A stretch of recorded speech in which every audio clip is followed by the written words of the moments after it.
Welcome back to my channel. আজকে বিপত্তারিণী পুজো, আজকে শনিবার 13 তারিখ জুলাই মাসের। তো আপনারা তো সবাই জানেন যে আষাঢ় মাসের যে রথযাত্রাটা আর কি, রথের যে সোজা রথ থেকে উল্টো রথের মাঝখানে যে দুটো মানে একটা মঙ্গলবার শনিবার, এই দুদিনই হচ্ছে বিপত্তারিণী পুজো হয়। তো সকালবেলা উঠেই আমি মাথা ঘষে স্নান টান করে নিয়েছি, কিন্তু ফলগুলো না আমি স্নানের আগেই ধুয়ে নিচ্ছিলাম। তো স্নানের পরে আবার একটু ভালো করে ধুয়ে নিচ্ছি। যাই হোক, তো আগের মঙ্গলবার যেহেতু আমার ছেলের বুধবার জন্মদিন ছিল, ওই মঙ্গলবারটা আমি করতে পারিনি, ওই জন্য এবার আমি শনিবারটা করছি। তো আমি কোন মন্দিরে পুজো করতে যাচ্ছি, সেখানকার পরিবেশ কীরকম বা সেখানকার নিয়ম কীরকম, সেটাই আজকের ভিডিওতে দেখতে পাবেন। তো দেখুন, আমি আর আমার পাশের বাড়ির রিনাদি দুজনে মিলে পুজো দিতে চলে এসেছি। এই যে মহারাজ এখানে সব ডালা জমা নেন আর দুটো করে মানে স্লিপ দেন। একটা স্লিপ ওই ডালার মধ্যে থাকে আর একটা স্লিপ আমাদের হাতে থাকে। আগে যেহেতু মঙ্গলবার হয়ে গেছে, তো ম্যাক্সিমাম লোক প্রথমটা করারই চেষ্টা করে যে পরেরটায় বাধা থাকবে না বিপত্তি থাকবে, সেই জন্য এবারে একটু হালকা হলেও আমরা কিন্তু বেশ কিছুটা লাইন দিয়ে এখানে এলাম। তো এখানকার বিপত্তারিণীর নিয়ম তো মোটামুটি সবাই জানো বন্ধুরা।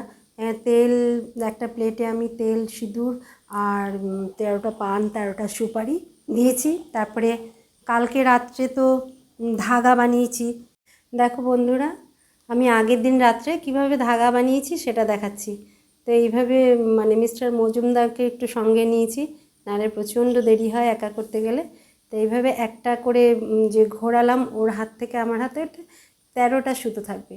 13টা সুতোর মাঝখানে একটা গিট দিয়ে ঠিক এই দেখুন 13টা মানে দুব্বো, এই দুব্বো 13টা দুব্বোকে আমি 3টে করে যেরকম নেয় সেটা সবাই জানে। 13টা দুব্বো একসাথে নিয়ে গোড়াটাকে সমানভাবে কেটে নিয়েছি। কেটে নিয়ে মাঝখানটায় একটা গিট দিলাম। এটা হচ্ছে মাঝখানের গিট। এরপরে তারপরের গিটগুলো গুনে মোট মানে 13টা গিট হবে।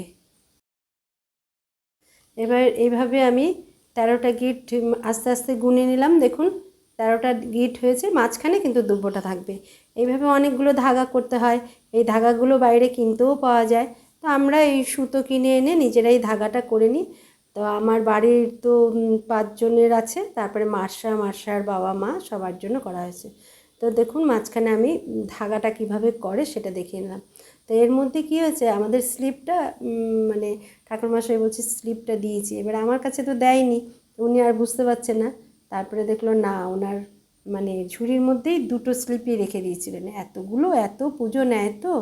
তো দেখুন কী ভালো লাগে না, ঘর থেকে না বেরোতে পারি না। ঘর থেকে বেরোলে এই যে আশ্রম টাশ্রমে গেলে খুব ভালো লাগে, মানসিক একটা শান্তি পাই। কিন্তু ওই যে সংসার ধর্ম বড় ধর্ম মা, তারই মাঝখানে সংসারের সবাইকে বিপদ থেকে যাতে উদ্ধার করা যায়, মায়ের কাছে প্রার্থনা করতে এসেছি। মা তুমি উদ্ধার করো, মা সবাইকে ভালো রাখো, বিপদ থেকে সবাইকে উদ্ধার করো।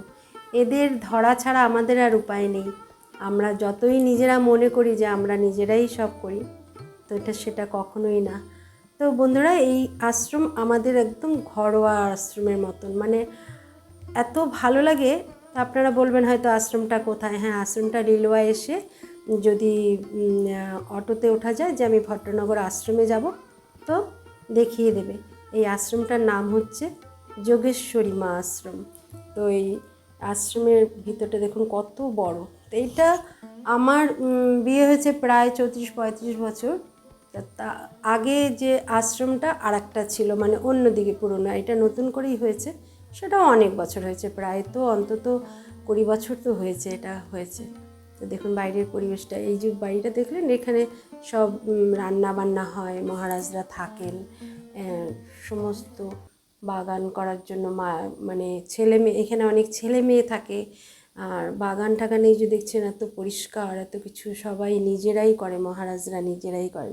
শীতের সময় আসলে আরও অপূর্ব লাগে। এখানে বুঝতেই পারছেন এই টব, সমস্ত টবে তখন ফুল ভর্তি থাকে, দুর্দান্ত লাগে দেখতে। আর ওই যে দূরে বিল্ডিংটা দেখা যাচ্ছে, ওই বিল্ডিংটাই ছিল আদি মায়ের মন্দির, ওখানেই ছিল।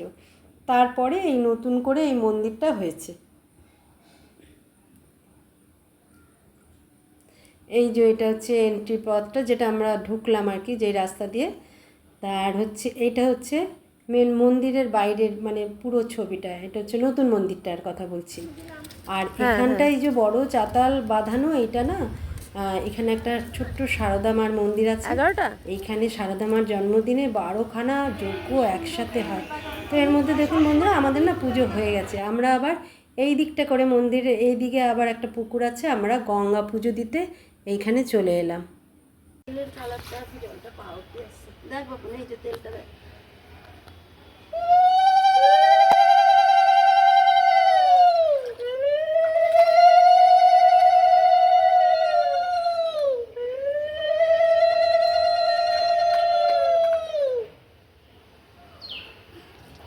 এই যে তেলের কালারটা দেখার উপর জানিস।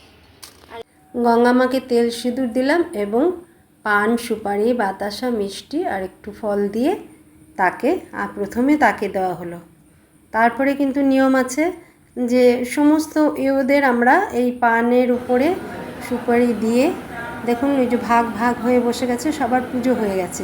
দুর্গে দুর্গতি নাশিনী সর্ব দুঃখ হরা, মহাকালী মহারূপা তুমি যে গোমা তারা, সংকটে পড়েছি ও মা সংকট নাশিনী, বিপদেতে উদ্ধার তুমি কাত্যায়নী, অভয়া বরদা মাগো তুমি মহামায়া, এ ঘোর সংকটে মোরে দাও পদছায়া, যতদিন রহিবে কে দেহে প্রাণ, তত কাল এই ব্রত করিব তোমার। এই প্রার্থনা জানিয়ে গেলাম মা তোমায়, তুমি আমাকে সুস্থ রাখো, সবল রাখো, তবেই তো তোমার পুজো দিতে পারবো বলো মা। তো এখানে দেখো সবাই আমরা ওদের এই 13 জন জোগাড় করা, বাড়িতে এসে তারপরে এসে বেরোনো খুব মুশকিল হয়ে যায়।